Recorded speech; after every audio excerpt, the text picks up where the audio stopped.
Hello friends नमस्ते। चलो आज ग्रीन आखा मसूरનું શાક બનાવીએ।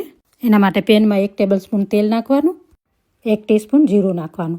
જીરું થોડું ફૂટી જાય ત્યારે 1/4 ટીસ્પૂન હિંગ નાખવાની, 1 ટેબલસ્પૂન ઝીણું કાપેલું લસણ નાખવાનું અને થોડો કલર ચેન્જ થાય ત્યાં સુધી સોતે કરવાનું। ત્યારબાદ 1 ટેબલસ્પૂન ચણાનો લોટ નાખવાનો અને કલર ચેન્જ થાય ત્યાં સુધી શેકવાનો।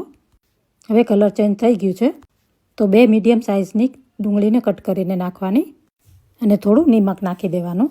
નિમક નાખવાથી ડુંગળી જલ્દી સોફ્ટ થઈ જાય। હવે બધું સરખી રીતે મિક્સ થઈ ગયું છે તો ઢાંકી ધીમા તાપે ડુંગળીને ચડવા દેશું।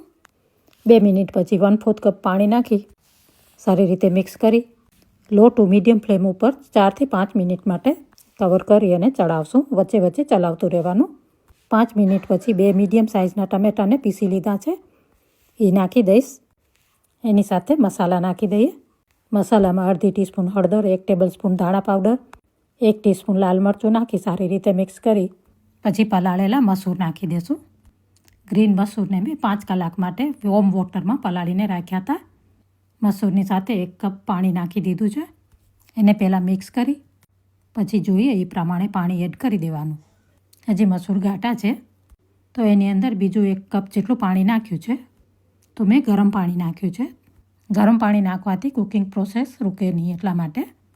હવે ઢાંકીને મીડિયમ ફ્લેમ ઉપર મસૂરને ચડવા દેશું। હવે ટેસ્ટ પ્રમાણે નિમક નાખી ઢાંકી અને મસૂર ચડીને સોફ્ટ થાય ત્યાં સુધી કૂક કરશું અને વચ્ચે વચ્ચે ચલાવતા રહેવાનું। હવે મસૂર ચડી ગયા છે તો હવે એની અંદર લીલા ધાણા નાખી મિક્સ કરી લીલા મસૂરનું રસાવાળું શાક તૈયાર છે।